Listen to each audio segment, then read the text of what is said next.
어허 뼈대 있는 집안의 여식이라 하여 콧대만 높구나. 우리 집에 들어왔으면 마땅히 손님들의 술수발을 드는 것이 도리가 아니더냐. 명망 높은 학자의 귀한 딸을 끌어내어 수많은 외인 남자들 앞에서 술을 따르게 하려는 끔찍한 모욕이었습니다. 무식함을 감추려 며느리를 짓밟는 졸보시댁의 패악질이 극에 달한 순간이었습니다. 이설이는 차분하지만 강단 있는 목소리로 대꾸했습니다. 서방님 사대부가에 여인이 외인 남정네들 앞에서 술을 따르는 법도는 없습니다. 제발 이러지 마십시오. 끝내 무릎 꿇기를 거부하는 며느리의 꼿꼿한 태도에 남편 곽치로와 마씨 부인은 이성을 잃고 짐승처럼 격분했습니다. 수많은 사람들이 보는 앞에서 기어이 이설인의 뺨을 후려치려 매섭게 손을 치켜든 바로 그 찰나였습니다. 굳게 닫혀있던 잔칫집 대문이 두 동강나며 부서져 내렸습니다. 상상조차 하지 못한 충격적인 불청객의 등장에 기고만장하여 날뛰던 시댁 식구들은 사색이 되어 덜덜 떨기 시작했습니다. 과연 절체절명의 위기에 빠진 며느리 이설인의 앞에는 무슨 일이 벌어진 것일까요? 아나무인 가짜 양반 일가를 단숨에 무릎 꿇린 그 사람의 소름 돋는 진짜 정체는 무엇일까요? 이야기를 시작하기에 앞서 이 서사꾼에게 큰 힘이 될 구독과 좋아요라는 따뜻한 격려를 하나씩 보태어 주시기를 정중히 청해봅니다. 지금부터 그 억장이 무너지고도 통쾌한 사연 속으로 들어가 보겠습니다. 봄바람이 제법 매섭게 코끝을 스치던 어느 날이었습니다. 서당 마당에는 문동들의 낭낭한 글 읽는 소리가 울려 퍼지고 있었습니다. 마루에 앉아 지그시 눈을 감은 사내의 낡은 도포, 자락이 바람에 가볍게 흔들렸습니다. 혜진, 각건을 메고 있었으나 꼿꼿하게 편 허리와 묵직한 기골은 옛 사촌부의 것이 아니었습니다. 이 사내의 이름은 이도익으로 훗날 온 나라를 발칵 뒤집어 놓을 전직 형조판서 영감이었습니다. 지금은 그저 고향으로 낙향하여 마을의 문동들에게 천자문이나 가르치는 초라한 훈장 노릇을 하고 있었지만 말입니다. 어김없이 한양 도성에서 내려온 한 교관이 흙먼지를 뒤집어 쓴 채 서당 마당에 무릎을 꿇고 있었습니다. 한 교관은 다급하게 명주보에 쌓인 서찰을 두 손으로 받들어 올렸습니다. 대감마님 현성왕께서 또다시 친서를 내리셨습니다.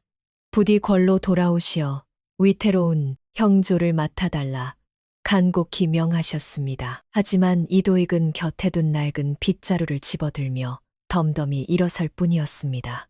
돌아가게 나는 이제 글방에 앉아 묵향이나 맡으며 늙어갈 필부일 뿐 조정의 무거운 일은 감당할 재간이 없네. 말을 마친 그가 등을 돌리자 마당에 흙바닥을 쓰는 빗자루 소리만 사각사각 허공을 갈랐습니다. 임금의 애타는 부름에도 끄덕없는 바위 같은 고집이었지요. 그런데 어명마저 단칼에 거절하는 호랑이 같은 대감의 얼굴에 따스한 봄볕 같은 미소가 번지는 순간이 있었습니다. 바로 하나뿐인 금지오겹달 이설인이 다가올 때였습니다. 소담하게 피어난 매화가지를 꺾어 들고 온 이설인이 조심스러운 발걸음으로 따뜻한 차가 담긴 소반을 내려놓았습니다. 구수한 둥글레 차의 향기가 좁은 마루에 은은하게 퍼져나갔습니다. 아버님 아침 저녁으로 아직 찬 기운이 맵습니다. 따끈할 때 한 모금 드셔요. 딸이 내민 찻잔을 받아드는 이도익의 거친 손마디에는 애틋함이 뚝뚝 묻어났습니다. 오냐, 우리 딸이 내어주는 차를 마시니 온몸이 다 녹는구나. 자애로운 눈길로 딸을 바라보는 그의 눈가에 깊은 주름이 패었습니다. 청렴결백한 성품 탓에 현직에 있을 때도 녹봉을 늘 가난한 이웃들에게 나누어 주었던 이도익이었습니다. 낙향한 뒤에도 마을 사람들은 억울한 일이 있거나 배가 고프면 이 낡은 서당문을 두드렸고 그는 곳간의 마지막 쌀자루까지 털어내어 주곤 했지요. 그 덕에 이설인의 밥상에는 거친 보리밥이 오르기 일쑤였지만 그녀는 단 한 번도 불평한 적이 없었습니다. 오히려 혜진 아버지의 버선목을 밤새 기워내는 심성이 비단결 같은 아이였습니다. 과연 이토록 평온하고 맑은 이들의 일상에 어떤 시커먼 먹구름이 몰려오고 있었을까요? 한편 이웃 고을에서 가장 드높은 쏘슬 대문을 자랑하는 으리으리한 기와집에는 사시사철 번쩍이는 두꺼운 비단옷을 겹겹이 껴입고 거들먹거리는 사내 광만배가 살고 있었습니다. 방 안에는 언제나 퀴퀴하고 비릿한 쇠냄새를 품은 엽전 꾸러미가 산처럼 쌓여 있었고 바닥에 돈뭉치를 내던질 때마다 쨍그랑거리는 차가운 마찰음이 끊이지 않았지요. 그는 본디 저잣거리 구석에서 고리대금을 놓으며 가난한 백성들의 고혈을 악착같이 짜내 거대한 불을 축적한 냉혈한이었습니다. 돈이라면 무엇이든 집어삼킬 위인이었지만 그토록 넘쳐나는 재물로도 채워지지 않는 지독한 갈증이 딱 하나 있었으니 바로 대대손손 떵떵거리며 존경받는 양반이라는 빛나는 허울이었습니다.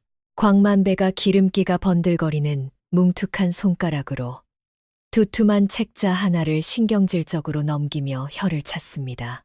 에잉청금 같은 재물을 수레째로 퍼주고 몰락한 양반 가문의 족보를 통째로 사들였건만 어찌된 영문인지 눈치 빠른 고을 양반들은 여전히 내 뒤통수에 대고 산 것이라 수군대며 상종을 안 하려드니 원분통이 터져 살 수가 있나. 잔뜩 도끼를 품고 내뱉는 안칼진 목소리에 곁에서 부채질을 하던 막봉을 비롯한 하인들이 지레 겁을 집어먹고 파르르 어깨를 움츠렸습니다. 가짜 족보에 은밀히 돈을 찔러 넣어 제 이름 석자를 억지로 쑤셔 넣었으나 평생을 바닥에서 구르며 뼈속 깊이 새겨진 상스러운 태도와 얄팍한 인품마저 종이 쪼가리로 덮을 수는 없는 노릇이었지요. 글공부조차 제대로 해본 적 없는 그의 무식함은 입만 열면 탄로나기 일쑤였습니다. 그런데 말입니다. 얍삽하게 굴러가던 광만배의 뱀 같은 눈동자에 어느 날 번뜩이는 이체가 서리기 시작했습니다. 광만배가 손에 쥐고 있던 매끄러운 호두알 2개를 달그락달그락 굴리며 흉한 미소를 흘렸습니다. 그래 내 집안의 명망이 부족하다면 온 고을 사람들의 칭송을 한 몸에 받는 자를 끌어들여 든든한 방패막이로 삼으면 될 터. 그 깐깐하기로 명성이 자자했던 전직 형조 판서 이도익이 낙향하여 끼니조차 있기 힘든 청빈한 서당을 열었다는 소문이 돌았습니다. 비릿한 탐욕이 서린 광만배의 시선은 천천히 그러나 집요하게 소박한 서당이 자리한 곳을 향해 뻗어나갔습니다. 고결한 맹수의 곁에 붙어 제 추악한 본성을 가리려는 승냥이의 음흉한 덫이 서서히 처지고 있었던 것입니다. 며칠 뒤 고요하던 서당 마당이 갑자기 소란스러워졌습니다. 귀한 쌀이 가득 담긴 커다란 가마니를 짊어진 강걸들이 땀을 뻘뻘 흘리며 줄지어 들어서는 진풍경이 벌어진 까닭이었습니다. 그 행렬의 맨 앞에는 평소 입던 화려한 비단옷을 벗어 던지고 수수한 무명 두루마기 차림으로 위장한 광만배가 허리를 깊게 숙인 채 서 있었습니다. 광만배가 거친 손바닥을 비비며 사람 좋은 웃음을 지어 보였습니다. 대감마님 배움에 목마른 어린 문동들이 배를 고르며 그를 읽는다는 소식을 듣고 이 미천한 놈이 작은 온정을 보태고자 찾아왔습니다. 번지르르한 말솜씨와 함께 대돌 위에 올려진 질, 좋은 당지와 진한 먹향기가 코끝을 훅 스치고 지나갔습니다. 하지만 평생을 사람 보는 매서운 눈 하나로 조정의 옥사를 다루던 깐깐한 이도익이었습니다. 처음에는 불쑥 찾아온 이 낯선 사내의 과한 호의가 몹시 미심쩍어 거리를 두었으나 광만배의 교묘한 연극은 노훈장의 해안마저 흐리게 할 만큼 치밀하고 집요하게 이어졌습니다. 매일같이 빈민촌에 나타나 김이 모락모락 나는 뜨끈한 팥죽을 손수 나누어 주니 달콤한 팥 냄새와 함께 고을 백성들의 칭송이 낡은 서당 담장을 넘어 이도익의 귀에까지 닿게 된 것입니다. 그런데 말입니다. 이 모든 것이 가짜 양반의 허울을 쓰기 위해 철저하게 계산된 위선일 줄 누가 알았겠습니까? 어느 날 밤 이도익이 흔들리는 촛불 아래에서 깊은 한숨을 내쉬며 턱수염을 천천히 쓸어내렸습니다. 내 비록 가진 재물이 없어 굶주린 이들을 돕는데 늘 한계가 있었거늘 저리 제 사제를 아낌없이 털어 백성을 구휼하는 자라면 그 심성이 퍽 훌륭하지 않은가. 딸의 짝으로 늘 심성. 며칠 후 마침내 때가 왔다고 여긴 광만배가 바닥에 납작 엎드려 간절한 목소리로 애원했습니다. 대감마님의 고결하신 따님을 제 부족한 아들 곽치루의 짝으로 허락해 주신다면 이 한 몸 평생을 바쳐 은인으로 떠받들며 모시겠습니다. 순간 긴장한 탓에 튀어나올 뻔한 상스러운 저작거리 말투를 황급히 삼킨 광만배, 굵은 목덜미로 끈적한 식은땀이 한 방울 흘러내렸습니다. 결국 속은 시커멓게 썩어 문드러진 가짜 양반의 손에 눈에 넣어도 아프지 않을 귀한 딸 이설인을 덜컥 내어주게 되는 뼈아픈 단추가 이토록 허망하게 채워지고야 말았습니다. 한 달 후 서당 마당에서 소박한 혼례를 치른 지 사흘째 되던 날, 마침내 이설인이 시댁으로 들어가는 신행날의 새벽이 밝았습니다. 봄을 시샘하는 찬 바람이 낡은 문풍지를 거칠게 흔들어댔고 마당 한가운데에는 붉고 푸른 천으로 화려하게 치장한 가마 한 채가 덩그러니 놓여 있었습니다. 밤새 잠을 이루지 못한 채 딸의 행장을 꾸리던 이도익은 움푹 팬 눈으로 새벽녘의 마당을 서성였습니다. 변변한 옷가락지 하나 손에 쥐어주지 못하고 귀한 딸을 시가로 보내야 하는 아비의 구분 등 위로 무거운 한숨이 소리 없이 쌓여갔습니다. 이윽고 안방문이 열리고 고운 비단옷으로 몸을 단장한 이설인이 사락거리는 옷자락 소리를 내며 천천히 걸어 나왔습니다. 늘 소박한 무명 치마만 입던 딸이 화사하게 차려입은 자태를 보자 이도익의 시야는 순식간에 뿌연 안개가 서린 듯 흐려지고 말았습니다. 하지만 정작 낯선 시댁으로 홀로 들어가는 이설인의 얼굴에는 맑고 환한 미소가 피어올랐습니다. 홀로 남겨질 아버지가 행여 마음을 졸일까 염려하여 짐짓씩씩한 척 걸음을 옮긴 것이었습니다. 이도익이 거칠어진 두 손으로 딸의 고운 손을 꼭 맞잡으며 파르르 떨리는 입술을 떼었습니다. 설이나 부디끼니 거르지 말고 어디에 있든 내 본연의 바른 심성을 잃지 말거라. 이 아비는 그저 네가 잘 지낸다는 소식 하나면 더 바랄 것이 없단다. 목이 메어 끝내 뒷말을 잇지 못한 아버지에게 이설이는 구슬이 굴러가듯 밝은 목소리로 답했습니다. 아버지, 아무 걱정 마십시오. 일이 훌륭한 댁으로 가게 되었는데 어찌 눈시울을 붉히십니까? 저 없는 동안 끼니 거르지 마시고 방돈을 따뜻하게 데워 주무셔야 해요. 그렇게 환하게 웃어 보이던 이설인의 뺨 위로 참아내지 못한 눈물 한 방울이 툭 떨어져 아버지의 손등을 뜨겁게 적셨습니다. 살을 애듯 차가운 새벽 공기 속에서 그 눈물의 온기는 유난히도 뭉클하게 느껴졌습니다. 이윽고 가마가 둔탁한 소리를 내며 묵직하게 들려 올라갔습니다. 낡은 도포 자락을 여미며 멀어져 가는 가마의 뒤안길을 하염없이 바라보는 이도익의 가죽신 위로는 차가운 서리가 하얗게 내려앉고 있었습니다. 하지만 이때까지만 해도 이도익은 꿈에도 알지 못했습니다. 저 화려한 가마가 향하는 곳이 탐욕스러운 승냥이 떼가 우글거리는 끔찍한 구렁텅이일 줄은 말입니다. 신행길 끝에 시댁에 당도한 이설인의 코끝을 가장 먼저 찌른 것은 명문가 특유의 은은한 묵향이 아니라 찌든 기름과 고기 누린내였습니다.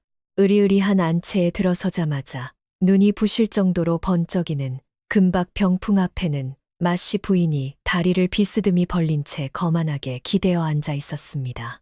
마씨 부인은 손가락마다 낀 알록달록한 가락지들을 절그럭거리며 꿀물이 뚝뚝 떨어지는 약과를 우적우적 씹어 넘기는 중이었습니다. 입가에 묻은 끈적한 부스러기를 솜에 끝으로 쓱 훔쳐내는 거친 손길, 그 노골적이고 상스러운 자태를 마주한 순간 이설이는 치맛자락을 움켜쥔 손끝이 하얗게 질리고 말았습니다. 마씨 부인이 바닥에 놓인 묵직한 녹그릇을 발끝으로 거칠게 툭 밀어내며 날카로운 목소리를 내뱉었습니다. 쯧쯧 콧대 높은 뼈대 있는 집안 여식이라더니 뼈가 아주 앙상하구나. 이래서야 튼실한 사내, 자식이나 제대로 품겠느냐. 사방에 쩌렁쩌렁하게 울리는 그 호통에 소스라치게. 놀란 이설이는 차가운 장판 바닥에 황급히 무릎을 꿇고 고개를 깊이 조아렸습니다. 어머님, 제가 몹시 부족한 며느리 이오나 가르쳐 주시면 정성을 다하여 집안의 법도를 따르겠습니다. 이설인의 차분하고 기품 있는 맑은 목소리가 방안을 울렸으나 시어머니인 마씨 부인은 오히려 코웃음을 치며 쩍 벌린 다리를 경박하게 떨기 시작했습니다. 글자 하나 제대로 깨치지 못한 채 재물로만 위세를 부려온 마씨 부인에게 이설인의 꿋꿋하고 단정한 자태는 묘한 자격지심을 건드리는 뾰족한 가시와도 같았습니다. 책 한 권 읽어본 적 없는 무지함이 며느리의 단아함 앞에서 탄로날까 두려워 억지 호통으로 기선을 제압하려 한 것입니다. 마씨 부인은 약과 기름이 묻어 끈적이는 손가락을 값비싼 비단 치마폭에 쓱쓱 문질러 닦으며 도끼가 뚝뚝 묻어나는 폭언을 쏟아냈습니다. 듣자 하니 내 아비 이도익이 찢어지게 가난한 훈장 노릇을 한다지?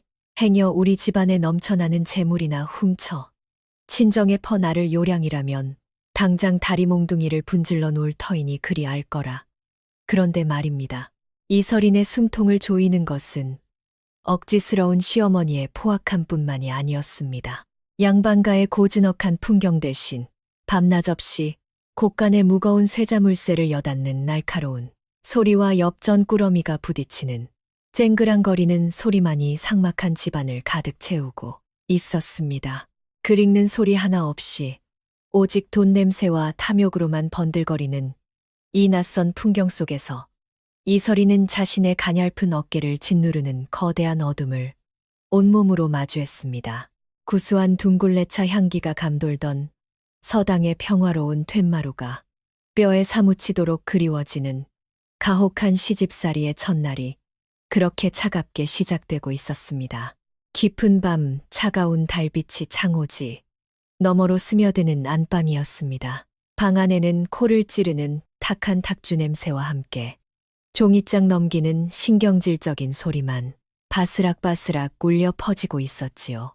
이설인의 남편 곽치루는 화류목 서안 앞에 앉아 두꺼운 사서삼경을 펴두었으나 술기운에 붉게 달아오른 얼굴로 허공만 노려보고 있었습니다. 사실 까막눈이나 다름없는 그에게 한자가 빽빽한 서책은 그저 까만 얼룩일 뿐이었습니다. 고을 사람들에게 글줄이나 읽는 선비 행세를 하려 억지로 책을 쥐고 있었지만 안타깝게도 책은 위아래가 완전히 거꾸로 뒤집혀 있었습니다. 그 우스꽝스럽고도 참담한 모습을 문가에서 묵묵히 지켜보던 이설인이 조심스럽게 다가가 따뜻한 차가 담긴 다기를 내려놓으며 나지막이 입을 뗐습니다. 서방님, 밤이 몹시 깊었습니다. 책이 거꾸로 놓인 듯하니 그만 고단한 눈을 붙이시는 것이 어떠하신지요. 조용하고 예의 바른 권유였건만 그 부드러운 한마디는 못난 사내의 뒤틀린 자격지심에 매서운 불씨를 던지고 말았습니다. 곽치루는 벌컥 화를 내며 핏발선 눈을 부릅뜨고는 상 위에 있던 무거운 서책을 이설인의 발치로 거칠게 집어던졌습니다. 퍽 하는 둔탁한 마찰음과 함께 누런 책장이 어지럽게 흩어졌고 이설이는 움찔하며 가냘픈 어깨를 파르르 떨었습니다. 내 안사람이 그리나 조금 읽어 칭송을 받는다고 감히 하늘 같은 지아비를 까막눈 취급하며 가르치려 드는 것이냐. 찢어지게 가난한 촌부 밑에서 주어들은 알량한 지식으로 감히 새치 혀를 놀려 곽치루는 짐승처럼 씩씩거리며 자리에서 박차고 일어나 이설인의 코앞까지 다가가 거칠게 삿대질을 해댔습니다. 가짜 양반이라는 자신의 근본을 누구보다 잘 아는 그였기에 명망 높은 학자의 핏줄인 아내가 곁에 있는 것이 숨막히는 고통이었던 것입니다. 아내의 기품 있는 자태와 흔들림 없는 눈빛은 그의 텅 빈 머리와 천박한 속내를 거울처럼 낱낱이 비추는 끔찍한 형벌과도 같았습니다. 때마침 방문 밖에서 며느리의 일거수일투족을 감시하던 마씨, 부인의 앙칼진 목소리가 밤 공기를 가르고 날아들었습니다. 오냐, 내 아들 말이 100번 지당하다. 쥐뿔도 없는 집안에서 온 주제에 감히 지아비를 능멸하려 들어 당장 마당으로 나가 무릎을 꿇지 못할까. 이설이는 서리가 하얗게 내려앉은 차가운 마당으로 내쫓겼습니다. 얇은 버선발로 꽁꽁 얼어붙은 흙바닥에 무릎을 꿇은 채 꼭 쥔 주먹 안으로 제 손톱을 깊이 파묻었지요. 손바닥에서 비릿한 핏방울이 배어나올 만큼 꽉 쥔 두 손 위로 소리 없는 맑은 눈물방울만 툭툭 떨어져 맨 땅을 적시고 있었습니다. 누구 하나 기댈 곳 없는 적막하고 거대한 기와집. 이설인을 향한 시댁 식구들의 지독한 핍박과 열등감이 캄캄한 늪처럼 그녀의 가냘픈 숨통을 서서히 조여오기 시작했습니다. 며칠간 내리던 봄비가 그치고 눅눅한 기와 지붕 아래로 비릿한 흙내음이 짙게 깔리던 늦은 오후였습니다. 종일마씨 부인의 억지스러운 트집에 시달리던 이설이는 퉁퉁 부어오른 무릎을 이끌고 허들의 일을 하러 인적이 드문 뒷문 쪽으로 향하던 참이었지요. 그런데 굳게 닫힌 목책 너머로 짐승의 울부짖음 같은 처절한 곡성이 이설인의 귓가를 날카롭게 파고들었습니다. 누가 들을까 발소리를 죽인 이설인이 나무 틈새로 조심스레 밖을 내다보았습니다. 그리고 그 순간 덜컥하고 가슴속 무언가가 거칠게 곤두박질치고 말았습니다. 서당 마당에서 친정아버지 이도익에게 굽신거리며 인자한 웃음을 흘리던 시아버지 광만배가 그곳에 서 있었습니다. 건장한 강걸들이 흙바닥에 엎드린 늙은 농부의 멱살을 쥐고 흔들자 광만배가 비단 소매를 걷어붙이며 야차 같은 얼굴로 윽박질렀습니다. 어허샘이 느린 늙은이로고 춘궁기에 꾸어간 쌀한 가마니가 이자에 이자를 쳐서 벌써 8가마니가 된지 오래건을 오늘 당장 갚지 못하겠다면 네 어린 딸이라도 남의 집종으로 팔아 돈을 만들어 와야 할 것 아니냐. 선인의 탈은 온데간데 없이 벗겨지고 탐욕으로 번들거리는 눈빛과 피도 눈물도 없는 가혹한 본성만이 펄떡이고 있었습니다. 머리가 하얗게 센 늙은 농부가 바들바들 떨며 흙바닥에 이마를 찌으며 울부짖었습니다. 나으리 제발 보름만 기한을 주십시오. 병든 아내의 약값으로 빌린 쌀 한 가마니 때문에 어찌 눈에 넣어도 아프지 않을 핏줄을 사지로 내몬단 말씀이십니까? 농부의 피 끓는 애원에도 광만배는 차갑게 코웃음을 치며 턱짓으로 강걸들에게 신호를 보냈습니다. 건장한 사내들이 늙은 농부의 양팔을 꺾어 거칠게 끌고 가기 시작했습니다. 질척이는 진흙 바닥에 길게 파인 자국과 멀어져가는 처절한 비명만이 좁은 골목의 서늘한 공기를 갈기갈기 찢어놓고 있었습니다. 그 무자비한 광경을 숨죽여 지켜보던 이설이는 마치 얼음물을 뒤집어 쓴 듯 온몸이 뻣뻣하게 굳어버렸습니다. 가난한 자들에게 따뜻한 팥죽을 퍼붓고 이가 싫은 아버지 이도익을 기만하고 자신을 올가매기 위한 끔찍한 거미줄이었음을 뼈저리게 깨달은 것입니다. 자신이 갇힌 이 화려한 세상이 실은 힘없는 백성들의 피와 눈물로 쌓아 올린 지옥의 아기다툼이었다는 진실의 충격에 휩싸인 이설인의 창백한 얼굴 위로 식은땀이 비오듯 흘러내리고 있었습니다. 어느덧 기와 지붕 위로 뙤약볕이 쏟아지고 요란한 매미 소리가 귓전을 때리는 한여름이 찾아왔습니다. 가마솥 더위 속에서도 이설이는 막봉들이 북적이는 널찍한 부엌 구석에 쭈그려 홀로 아궁이 앞을 지키고 있었습니다. 시어머니 마씨 부인의 진기한 보약을 다리느라 쓴 약초 냄새와 매캐한 연기가 코를 찔렀습니다. 거대한 무쇠솥이 뿜어내는 열기에 숨이 막혔지만 이설인의 고운 손은 짓물러 부르터졌고 단아했던 얼굴은 생기 없이 반쪽이 되었습니다. 이설인이 소매로 구슬땀을 훔치더니 품속에서 꼬깃꼬깃한 서찰을 꺼냈습니다. 간밤에 흔들리는 호롱불 아래 아버지 이도익에게 쓰려던 편지였습니다. 눈물이 번진 종이 위에는 아버님, 저는 이라는 글자만 위태롭게 적혀 있었습니다. 차마 뒷말을 이을 수 없었습니다. 시댁의 끔찍한 학대와 시아버지, 광만배의 악독한 실체를 아신다면 평생 꿋꿋하게 살아오신 아버지의 억장이 어찌 되겠습니까? 딸이 부잣집에서 호사스럽게 잘 지내는 줄 아실 아버지에게 이 지옥 같은 진실은 차마 내뱉을 수 없는 맹독과도 같았습니다. 그때 화려한 부채를 든 마씨, 부인의 앙칼진 목소리가 날아들었습니다. 애미야 귀한 약재를 다리면서 어딜 정신을 빼놓고 앉았느냐. 불에 세기도 못 맞추고 딴청을 피우는 꼴을 보아하니 필시 그 궁상맞은 친정 생각이라도 나는 모양이지. 이설인의 어깨가 파르르 떨리자 마씨 부인은 가시 돋친 비아냥을 이어갔습니다. 그리 애틋하면 다녀오기라도 할 것이지. 반년이 되도록 친정의 발길을 뚝 끊고 사는 걸 보면 너도 그 찢어지게 가난한 친정 형편이 퍽이나 부끄럽긴 한가 보구나. 그 잔인한 조롱에 이설이는 황급히 서차를 감추며 바닥에 엎드렸습니다. 가슴 밑바닥에서 뜨거운 덩어리가 울컥 치밀었지만 떨리는 목소리를 애써 억눌렀습니다.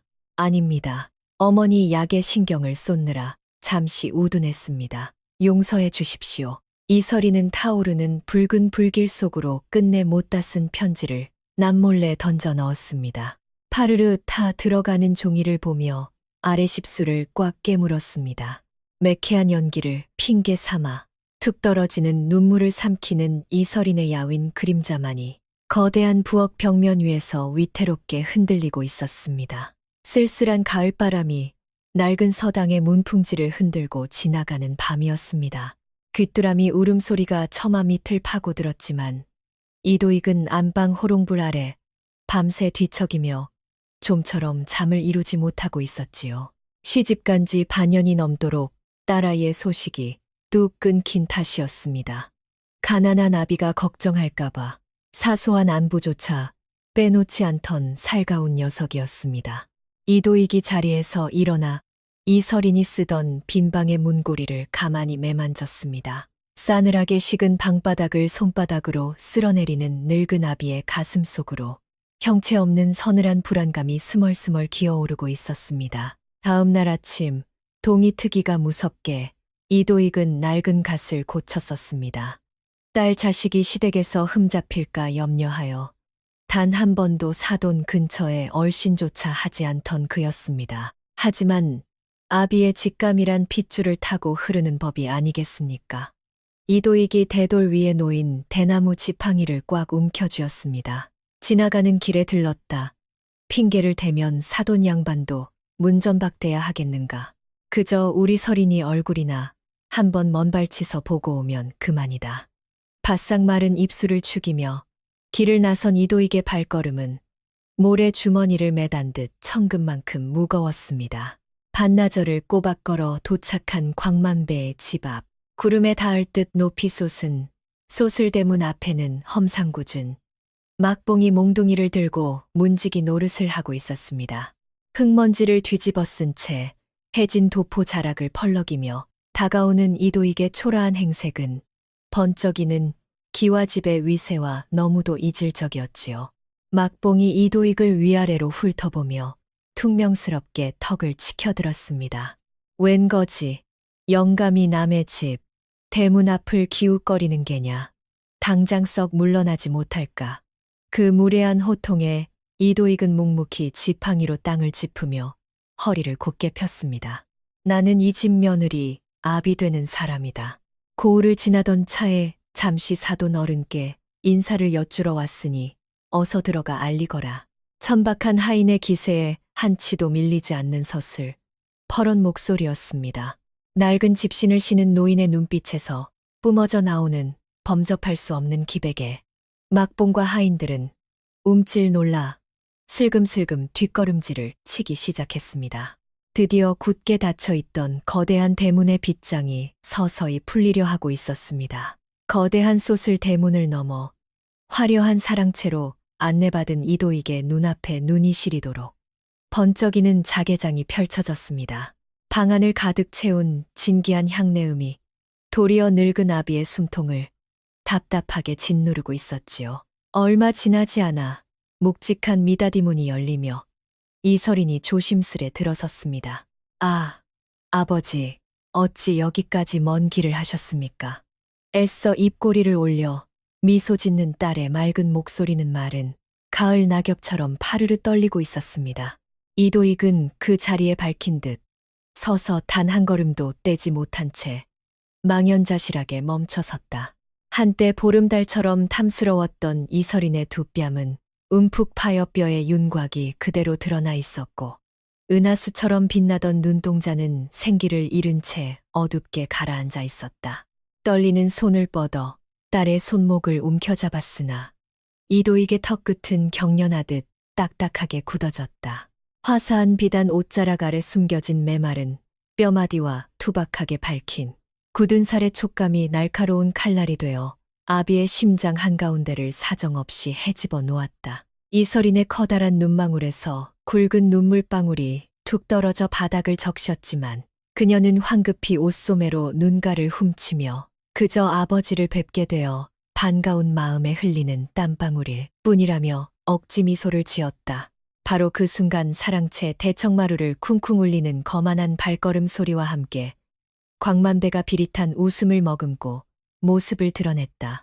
광만배는 콧방귀를 뀌며 기름진 얼굴을 거들먹거리더니 사돈이 기별도 없이 이 누추한 곳까지 어쩐 일이냐며 비아냥거렸다.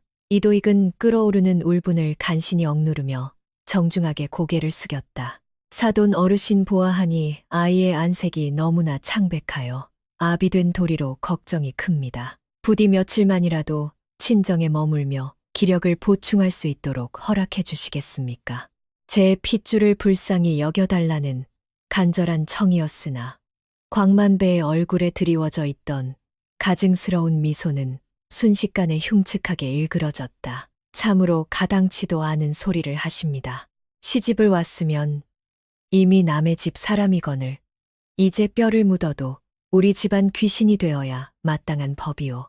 찢어지게 가난한 촌부 주제에 어찌 남의 집안일에 이래라 저래라 참견을 하는 것이오. 광만배가 손사래를 치며 신호를 보내자 막봉을 비롯한 험상궂은 하인들이 떼거지로 몰려와 이도익의 낡은 도포 자락을 거칠게 움켜쥐고 짐짝처럼 밀쳐냈다. 차가운 돛돌 아래로 매정하게 내쫓긴 이도익의 등 뒤로 거대한 대문이 무자비하게 닫히며 서늘한 공기를 갈랐다.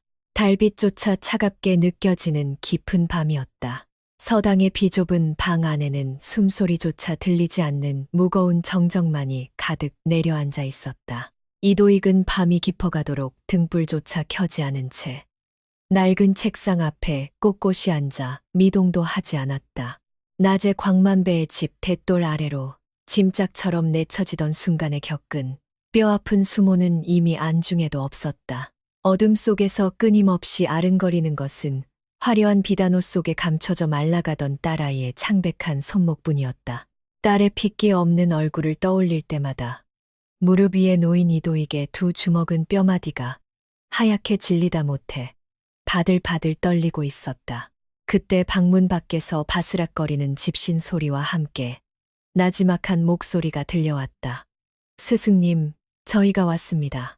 이도익이 문을 열자 어둠을 뚫고 강걸들을 비롯한 사내들이 조용히 마당으로 들어섰다. 과거 이도익에게 가르침을 받았던 문동들부터 그가 곡간을 털어 구휼했던 고을의 상인과 농부들에 이르기까지 평소 낡은 서당을 제 집처럼 드나들며 이도익을 친아버지처럼 따르던 이들이었다. 이도익은 거친 손으로 마른 새술을 한번 쓸어내리며 무겁게 가라앉은 목소리로 입을 열었다. 늦은 밤에 수고가 많구나. 다른 것이 아니라 이웃 고을의 광만배라는 자에 대해 상세히 알아봐 주어야겠다. 겉으로 번드르르하게 드러난 행세 말고 그 자의 진짜 뒷배와 재물을 모은 내력을 빠짐없이 찾아오너라. 이도익의 서슬퍼런 당부의 사내들은 일제히 고개를 숙인 뒤 밤안개 속으로 뿔뿔이 흩어졌다. 그날 이후 고을의 정보망이 거미줄처럼 은밀하고도 치밀하게 뻗어나가기 시작했다. 객주에 머무는 보부상들의 짐 속에서 주막 평상에 둘러앉은 촌부들의 탁주 사발 위에서 광만배 일가의 추악한 진실이 하나둘 조각을 맞추어 갔다. 며칠 뒤 흙먼지를 잔뜩 뒤집어 쓴 문동 하나가 다급한 발걸음으로 서당 마당을 박차고 들어왔다. 스승님, 그 광만배라는 자는 온 고을 백성들의 고혈을 빨아먹는 악질 고리대금업자였습니다.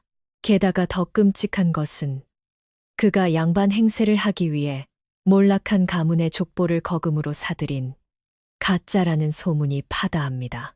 문동의 품에서 튀어나온 두툼한 장부와 은밀한 서신들이 툭하고 서안 위로 떨어졌다. 매캐한 묵향 사이로 오래된 종이 특유의 퀴퀴한 곰팡내가 코끝을 확 찌르고 올라왔다. 드디어 가짜 양반의 목줄을 쥘 결정적인 단서가 늙은 호랑이의 발톱 밑으로 굴러 들어온 순간이었다. 찌그러진 호롱불 심지가 타닥타닥 다 들어가는 소리만이 적막한 방안을 채우고 있었다. 이도익은 굳은 표정으로 문동이 내려놓은 장부와 서신들을 한 장씩 넘겨 짚어갔다. 바스락거리는 누런 종이 위에는 고을 백성들의 피눈물이 시커먼 먹물로 얼룩져 있었다. 춘궁기에 보리쌀 한 가마니를 빌려간 농부의 문전옥답을 통째로 빼앗고 늙은 노모의 탕약값을 빌린 여인을 기어이 남의 집종으로 끌고 간 혹독한 행적들이 낱낱이 기록되어 있었던 것이다. 장부를 꽉 쥐고 있는 이도익의 손등 위로 퍼런 핏줄이 툭 붉어져 올랐다. 스승님, 여기 이 낡은 서책을 보십시오. 광만배가 거금을 주고 사들인 가짜 뼈대의 명백한 증거입니다. 제자가 가리킨 낡은 족보의 한 귀퉁이에는 원래 있던 글자를 칼로 교묘하게 긁어내고 억지로 덧쓴 조잡한 이름 석자가 선명하게 남아 있었다. 평생 죄인을 가려내는 날카로운 안목으로 조정의 옥사를 다루었던 이도익이었으나 자신의 눈이 완전히 멀어 금지옥엽 같은 딸 이설인을 짐승의 아가리에 제 발로 밀어넣었다는 처절한 자책감이 거친 숨소리가 되어 터져 나왔다. 하지만 그는 파르르 떨리는 턱을 꽉 다물며 이내 차가운 목소리로 말했다. 이 족보를 팔아넘긴 진짜 주인이 지금 어디 있는지 알아냈느냐. 제자가 고개를 끄덕이며 옷소매에서 붉은 지장이 선명하게 찍힌 종이 한 장을 꺼내어 내려놓았다. 예산 너머 빈촌에 숨어 사는 몰락한 선비였습니다. 병든 노모의 장례치를 몇 자리조차 없어 피눈물을 머금고 조상의 이름을 팔아넘겼다며 가슴을 치더이다. 대감이 부르시면 언제든 달려와 증언하겠다는 확약까지 단단히 받아두었습니다. 모든 조각이 비로소 완벽하게 맞춰지는 순간이었습니다. 백성의 고혈을 빨아먹는 것도 모자라 양반의 위세까지 돈으로 매수하려 한 저 간악한 무리의 숨통을 끊어놓을 비수가 마침내 이도익의 손에 쥐어졌습니다. 이도익은 서안을 짚고 무거운 몸을 천천히 일으켰습니다. 보찜을 꾸리거라. 내일 동이 트는 대로 당장 한양으로 향할 것이다. 방바닥을 스치는 낡은 도포 자락 소리가 좁은 방 안을 매섭게 갈랐습니다. 드디어 잠자던 늙은 호랑이가 발톱을 세우고 서늘한 단죄의 칼춤을 추기 위해 기나긴 침묵을 깨부수는 순간이었습니다. 어스름한 새벽 안개가 채 거치지 않은 서당 마당에서 이도익은 단단히 행정끈을 조여매고 대청 아래로 내려섰습니다. 그의 품속에는 광만배 일가의 추악한 민낯이 담긴 고리대금, 장부와 가짜 족보의 증거가 깊숙이 갈무리 되어 있었습니다. 밤새 마당을 지키던 문동이 다가와 묵직한 삼배 보따리를 다급히 내밀었습니다. 스승님, 한양까지는 밤낮 없이 걸어야 하는 험한 길입니다. 몸 상하시지 않게 틈틈이 주먹밥이라도 드시며 가셔야 합니다. 하지만 이도익은 보따리를 가볍게 밀어내며 대나무 지팡이를 흙바닥에 콱 내리찍었습니다. 내 입으로 밥이 넘어가겠느냐. 내 핏줄인 이설인이 생지옥에서 말라가고 있고 백성들이 가짜 양반의 횡포에 피눈물을 흘리고 있다. 내 뼈가 이 산길에 흩어지는 한이 있더라도 기어이 오늘 안으로 궐문에 당도할 것이다. 미련 없이 등을 돌린 그의 발걸음이 뿌연 새벽 안개 속으로 빠르게 멀어졌습니다. 한양으로 가파른 산길에 날선 돌부리에 집신이 찢기고 발이 부르텄으나 이도익의 걸음은 단 한 번도 지체되지 않았습니다. 이마에서 흘러내려 눈을 찌르는 굵은 땀방울조차 앞만 보고 내딛는 그 매서운 발걸음을 막을 수는 없었지요. 오직 며칠 전 보았던 딸 이설인의 핏기 없는 얼굴만이 눈앞에 아른거려 마른 침만 삼키며 묵묵히 험한 고갯길을 내달릴 뿐이었습니다. 마침내 서산 너머로 붉은 해가 뉘엿뉘엿 저물어갈 즈음이었습니다. 잿빛 구름을 뚫고 거대한 한양 도성의 성곽과 웅장한 대궐의 문루가 시야에 들어왔습니다. 수년 전 임금의 간곡한 만류마저 뿌리치고 호련히 낙향하며 등졌던 권력의 심장부였습니다. 도성에 도착한 이도익은 잠시 걸음을 멈추고 거친 숨을 골랐습니다. 이 문턱을 다시 넘는 순간 고요했던 자신의 삶뿐만 아니라 썩어 빠진 졸부가의 운명도 끝장날 것임을 누구보다 잘 알고 있었습니다. 품속의 장부를 다시금 꽉 움켜쥔 이도익이 굳게 닫힌 궐문을 향해 성큼성큼 다가가기 시작했습니다. 잠자던 늙은 호랑이가 마침내 매서운 발톱을 드러낸 채 도성의 한복판으로 진격하고 있었습니다. 화려한 촛불이 대전을 대낮처럼 밝히고 있었습니다. 늦은 밤이었지만 현성왕은 버선발로 마루까지 뛰어나와 이도익을 맞이했습니다. 수차례 교지를 내려도 꿈쩍하지 않던 강직한 충신이 제 발로 대궐을 찾아왔으니 임금의 기쁨이 어찌 크지 않았겠습니까? 현성왕은 이도익의 두 손을 덥석 맞잡으며 환하게 웃음을 터뜨렸습니다. 대감 드디어 과인의 간곡한 부름에 응해준 것이오. 내일 당장 형조판서의 관복을 다시 내릴 터이니어서 위태로운 조정의 기강을 바로잡아 주시오. 하지만 이도익은 임금의 손을 조심스럽게 놓고 차가운 전돌 바닥에 납작 엎드려 큰절을 올렸습니다. 그러고는 품속에 소중히 간직했던 두툼한 장부와 위조된 족보를 꺼내어 어탁 위로 밀어 올렸습니다. 저 신이 형조판서의 중책을 기꺼이 맡고자 합니다. 허나 그 전에 이 나라의 법도를 기만하고 백성의 피를 빠는 역적을 먼저 벌할 수 있도록 윤허하여 주시옵소서. 현성왕의 미소가 일순간에 거두어졌습니다. 내관이 황급히 문서들을 거두어 올렸고 이도익은 단호한 목소리로 고하기 시작했습니다. 광만배라는 자가 몰락한 선비의 족보를 어떻게 매입하여 신분을 세탁했는지, 또한 고리대금을 놓아 굶주린 백성들의 목숨을 어떻게 앗아갔는지 낱낱이 밝혀냈습니다. 그리고 마지막으로 그 참혹한 구렁텅이에서 모진 핍박을 받으며 뼈만 남은 채 시들어가고 있는 딸 이설인의 이야기까지 털어놓았습니다. 그 순간 장부를 넘기던 임금의 안색이 무섭게 굳어졌습니다. 이설인이 누구입니까? 이도익이 현직에 있을 적에 아버지를 따라 입고라면 그 영특함과 바른 심성에 임금마저 친딸처럼 귀히 여기며 손수다과를 쥐어주던 아이였습니다. 그런 아이가 천박한 사기꾼 집안에서 짓밟히고 있다는 사실에 현성왕의 두 눈에는 시퍼런 불꽃이 튀었습니다. 쾅하고 현성왕이 용상의 팔걸이를 거칠게 내리치며 우레와 같은 호통을 쳤습니다. 이런 짐승만도 못한 놈을 보았나. 감히 가짜 양반 행세를 하며 과인의 백성들을 착취한 것도 모자라. 내가 그토록 아끼던 아이를 그리 처참하게 능멸하였단 말이냐. 금부도사는 들으라. 당장 이판서에게 의금부 정병을 모두 내어주어 그 간악한 놈들의 목에 당장 칼을 씌워 데려오라. 추상 같은 어명이 고요한 밤 공기를 찢고 대궐마당에 쩌렁쩌렁하게 울려 퍼졌습니다. 마침내 억울한 백성의 눈물과 아비의 굳은 결의가 가장 거대한 권력의 칼날이 되어 오만한 졸부 일가를 단죄할 채비를 완벽하게 마쳤습니다.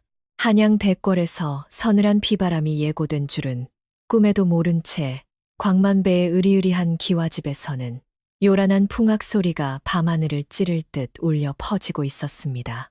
마당 한가운데에는 소와 돼지를 통째로 구워내는 기름진 누린내가 진동을 했고 처마마다 매달린 불꽃풀은 청사초롱이 눈이 시리도록 번쩍거렸습니다.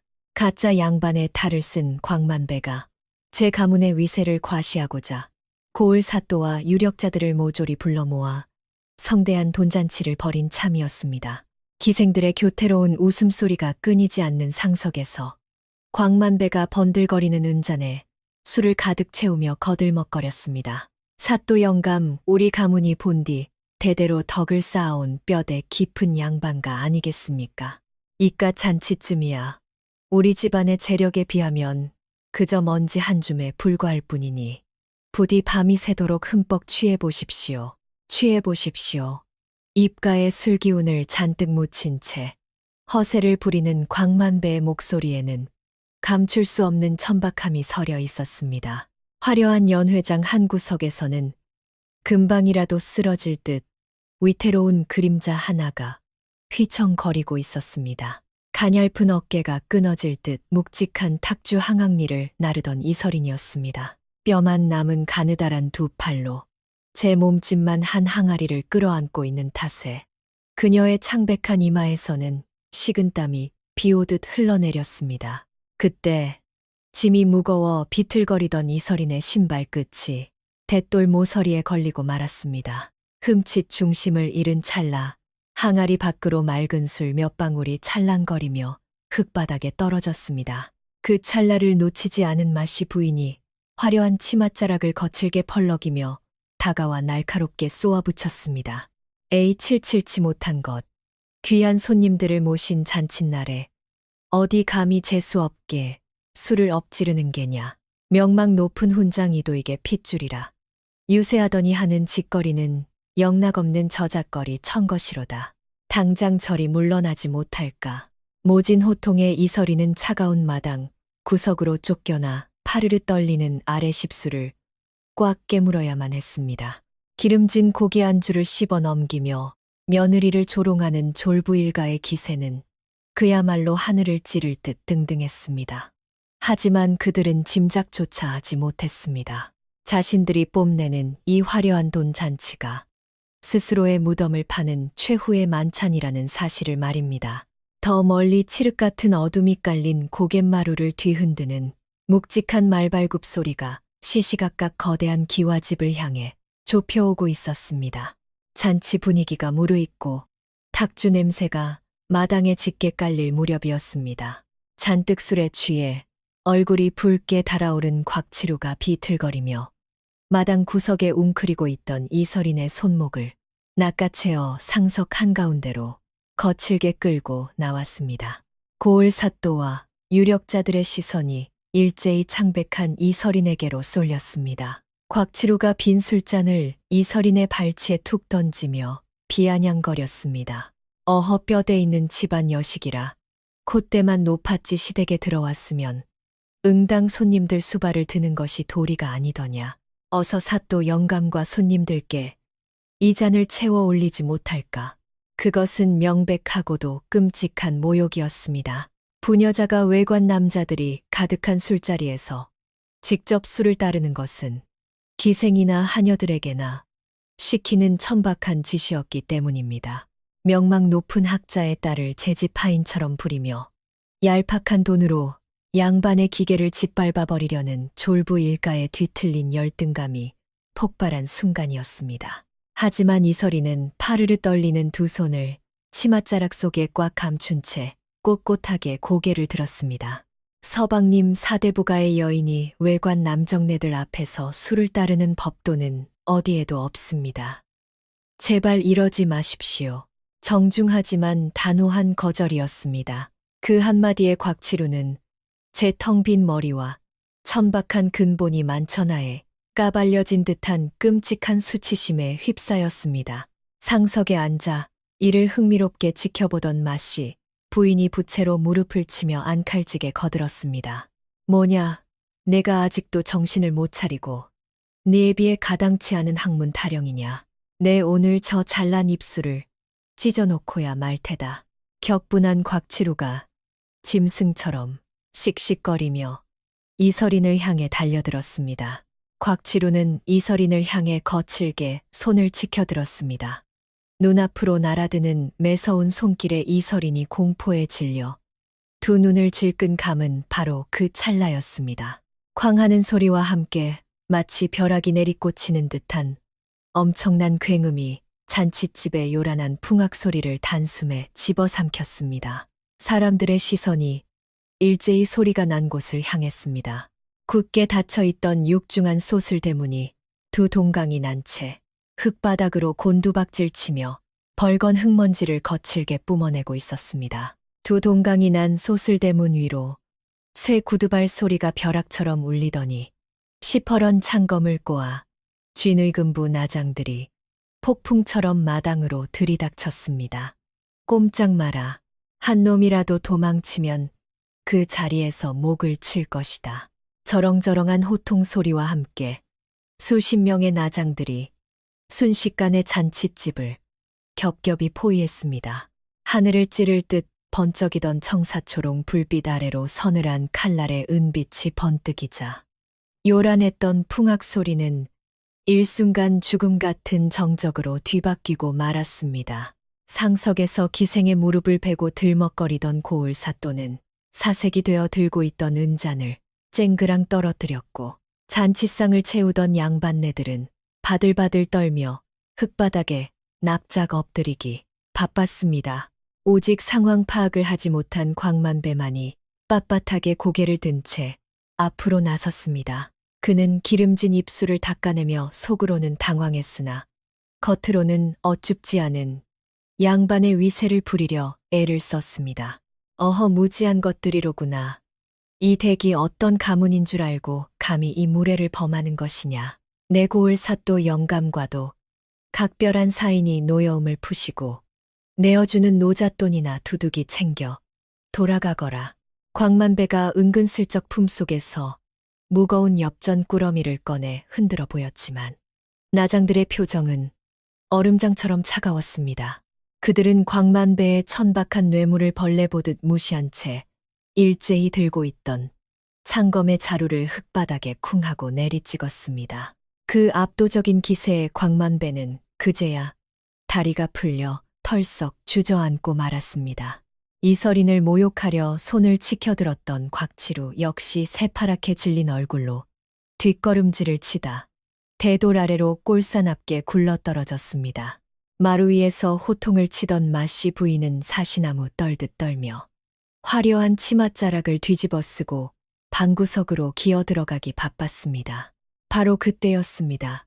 철통같이 마당을 에워싸고 있던 나장들이 양옆으로 쩍 갈라지며 길을 내었습니다.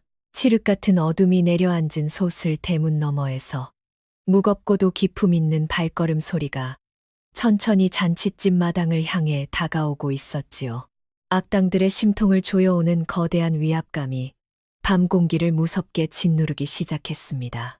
어둠 속에서 서서히 모습을 드러낸 사내의 그림자. 그가 마당의 횃불 아래로 걸어 나오자 잔칫집에 모여있던 모든 이들의 숨통이 일순간 턱 막히고 말았습니다. 늘 흙먼지를 뒤집어 쓴 낮고 해진 도포 자락만 걸치던 초라한 훈장님은 온데간데 없었습니다. 반듯한 사모를 쓰고 기품 있고 서늘한 짙은 푸른 빛의 관복에 화려한 금빛 허리띠를 두른 자, 바위처럼 꿋꿋한 자태에서 뿜어져 나오는 압도적인 권위와 매서운 기백의 주인공은 바로 이설인의 아버지이자 이 나라 제1의 명판관이라 불리던 형조판서 이도익이었습니다. 흙바닥에 엎드려 덜덜 떨던 광만배는 두 눈을 의심하며 제 뺨을 후려쳤습니다. 사돈어른은 어찌하여 찢어지게 가난한 훈장 나부랭이가 저토록 귀한 관복을 입고 있느냐며 기어 들어가는 목소리로 중얼거리던 광만배가 살기 위해 바닥을 박박 기어 이도익에 발치로 다가갔습니다. 사돈어른, 대체 어찌된 영문입니까? 저희는 한 식구이자 뼈대 있는 양반 가문의 사돈이 아닙니까? 부디 오해를 좀 풀어주십시오. 하지만 이도익은 자신의 가죽신을 부여잡으려는 광만배의 기름진 손을 차갑게 뿌리쳤습니다. 그리고 단 한치의 흔들림 없는 매서운 눈빛으로 바닥에 뒹구는 악당들을 차례로 굽어보았지요. 내 이놈들 어디서 감히 함부로 사돈 타령을 입에 올리느냐. 우레와 같은 이도익의 호통 소리가 벼락처럼 마당을 내리쳤습니다. 그 단호한 목소리에 이설인을 향해 행패를 부리려던 강걸은 거품을 물듯 새파랗게 질렸고 방구석에 숨어있던 마씨 부인은 사시나무 떨듯 이빨을 부딪히며 기절하기 직전이었습니다. 하지만 이도익의 시선은 그 벌레 같은 무리들을 지나쳐 마당 한 구석에서 멍하니 자신을 바라보고 있는 핏기 없는 딸아이에게 가닿았습니다. 나는 오늘 가여운 내 딸의 아비로서 이곳에 온 것이 아니다. 가짜 양반 행세를 하며 백성들의 고열을 짜낸 천인공노할 역적무리를 단죄하라는 지엄한 어명을 받들고 온 이 나라의 형조판서다. 서늘한 단죄의 선언이 떨어지자마자 의금부 나장들이 일제히 창검을 뽑아들고 광만배 일가의 목덜미를 거칠게 짓눌렀습니다. 화려했던 돈 잔치판은 순식간에 추악한 악당들의 숨통을 끊어놓을 차가운 사형장으로 돌변하고 있었습니다. 마당 한가운데로 두툼한 장부와 누렇게 바랜 족보 책자가 툭하고 둔탁한 소리를 내며 떨어졌습니다. 이도익이 던진 그 증거들이 흙바닥에 나뒹굴자 오래된 종이 특유의 퀴퀴한 묵은내가 매캐한 밤 공기를 가르고 퍼져나갔지요. 똑똑히 보아라. 춘궁기 백성들의 고혈을 짜낸 추악한 이자 장부와 몰락한 가문의 이름을 거금으로 사들여 내 놈의 이름을 파넣은 가짜 족보가 아니냐. 서리빨 같은 호통에 이어 무장한 나장들 틈으로 비루한 행색의 늙은 선비 하나가 이끌려 나왔습니다. 바로 조상의 이름을 팔아넘겼던 진짜 족보의 주인이었습니다. 그가 파르르 떨리는 손가락으로 광만배를 가리키며 통곡하자 상석에서 덜덜 떨고 있던 고을 사또마저 경악하며 등을 획 돌려버렸습니다. 평소 형님 동생하며 귀한 고기를 뜯어먹던 그 입에서 혐오의 찬침 뱉는 소리가 퇴하고 불쾌하게 울려 퍼졌습니다. 죽음의 공포가 턱 밑까지 다가오자 가장 먼저 무너져 내린 것은 기고만장하던 남편 곽치루와 그의 어머니 마씨 부인이었습니다. 방금 전까지도 며느리를 천한 것이라 부르며 뺨을 치려던 그들은 어느새 바닥을 기어다니며 이설인의 발치에 납작 엎드렸습니다. 부인네가 미쳤었소. 내 좁은 소견에 그토록 귀한 부인을 몰라보고 큰 죄를 지었으니 제발 장인 어른께 내 목숨만은 살려달라고 한 번만 고해 주시오. 시어머니인 마씨 부인 역시 콧물과 눈물로 범벅이 된 얼굴을 이설인의 치맛자락에 비벼대며 애원했습니다. 아가 내가 죽을 죄를 지었다. 그래도 네 서방인데 어찌 과부 신세를 자처하려느냐. 제발 이 어미를 용서해다오. 가장 비참한 밑바닥을 드러낸 그들의 구걸을 목도하며 이설인의 두 눈에는 서늘한 경멸만이 서려 있었습니다. 그녀는 단 한마디의 대꾸조차 없이 그들이 추잡하게 붙잡고 있던 치맛자락을 매몰차게 빼내며 차갑게 고개를 돌려버렸습니다. 사락하고 구겨진 비단이 빠져나가는 소리가 그 어느 칼바람보다 매섭게 잔치집 마당을 갈랐습니다. 그 참담한 광경을 내려다보던 이도익이 마침내 최후의 어명을 낭독했습니다. 요란했던 포승줄 소리가 멀어지고 잔치집 마당에는 스산한 밤바람만이 맴돌았습니다. 관군들이 물러간 텅 빈 뜰에서 이도익은 그제야 서슬퍼런 형조판서의 위엄을 거두고 마당 한가운데 홀로 서 있는 딸에게 천천히 다가갔습니다. 투박하고 따뜻한 아비의 두 손이 뼈만 앙상하게 남은 이설인의 좁은 어깨를 조심스레 감싸 안았습니다. 아버지. 그제야 참았던 서러움이 툭 터지듯 밀려온 이설인이 아버지의 가슴에 기대어 아이처럼 엉엉 소리내어 울기 시작했습니다. 지옥 같은 시간 속에서 홀로 삼켜야만 했던 피눈물이 아비의 짙은 푸른빛 관복을 뜨겁게 적셨고 이도익은 붉어진 눈시울로 말없이 딸의 등을 토닥여 주었습니다. 며칠 뒤 한양 도성에는 통쾌한 방이 내걸렸습니다. 백성의 고혈을 빨아먹고 가짜 양반 행세를 한 광만배. 일가는 전 재산을 몰수당하고 평생 관노비로 전락하여 척박한 변방으로 끌려가는 엄벌을 받았습니다. 그들의 번쩍이던 기와집과 산처럼 쌓여있던 엽전 꾸러미들은 고리대금으로 핍박받던 원래의 주인인 굶주린 백성들에게 빠짐없이 돌아갔습니다. 딸을 잃을 뻔했던 늙은 농부도 빼앗긴 문전옥답을 되찾아 대궐을 향해 연신 감격의 눈물을 흘렸습니다. 시간이 흘러 다시 따스한 봄이 찾아왔습니다. 형조 판서의 임무를 맡아 대궐에서 올곧은 정치를 펼치는 이도익의 맑은 사랑채, 마루에는 오래전 고향의 낡은 서당에서처럼 구수한 둥굴레차의 향기가 은은하게 피어오르고 있었습니다. 아버지, 차가 왔습니다. 따끈할 때 한 모금 드셔요. 어느새 예전의 맑은 미소와 단아한 기품을 완전히 되찾은 이설이니 차가 담긴 닭이를 조심스레 내려놓았습니다. 이도익은 찻잔의 따뜻한 온기를 두 손으로 꽉 감싸쥐며 인자하고도 깊은 웃음을 지어 보였습니다. 사람의 귀하고 처남은 결코 돈을 들여 억지로 사들인 족보나 눈이 부시도록 번쩍이는 비단옷에 달린 것이 아니었습니다. 모진 고초 속에서도 인간으로서의 바른 도리를 저버리지 않는 강직한 마음과 억울하고 힘없는 이들을 너르게 품어주는 맑은 심성. 그것이야말로 천만금의 재물로도 감히 흉내낼 수 없는 진정한 양반의 품격이 아니겠습니까? 청중 여러분, 오늘 전해드린 이야기는 어떻게 들으셨는지요? 막대한 부를 앞세워 가짜 족보를 사고 겉모습만 번지르르하게 꾸몄던 광만배 일가가 맞이한 비참한 최후를 보며 참으로 많은 생각이 듭니다. 사람의 진정한 됨됨이와 품격은 몸에 걸친 비단옷이나 손에 쥔 돈다발에서 우러나오는 것이 결코 아닙니다. 타인의 눈에 눈물을 흘리게 하며 쌓아올린 허영심은 결국 자신을 해치는 부메랑이 되어 돌아오기 마련입니다. 우리네 인생도 이와 마찬가지인 듯합니다. 화려한 거칠애보다는 내면을 단단히 채우고 비록 낡은 도포를 입었을지언정 고고한 기계를 잃지 않았던 이도익 대감처럼 주변을 따뜻하게 감싸 안을 수 있는 마음, 그것이야말로 이 시대를 살아가는 참된 어른이 지녀야 할 품격이 아닐까 생각합니다. 항상 건강 유의하시고 오늘 하루도 따스한 둥글레차의 향기처럼 평안함이 가득하시길 바랍니다. 보내주시는 성원과 지지는 저에게 큰 힘이 됩니다. 감사합니다.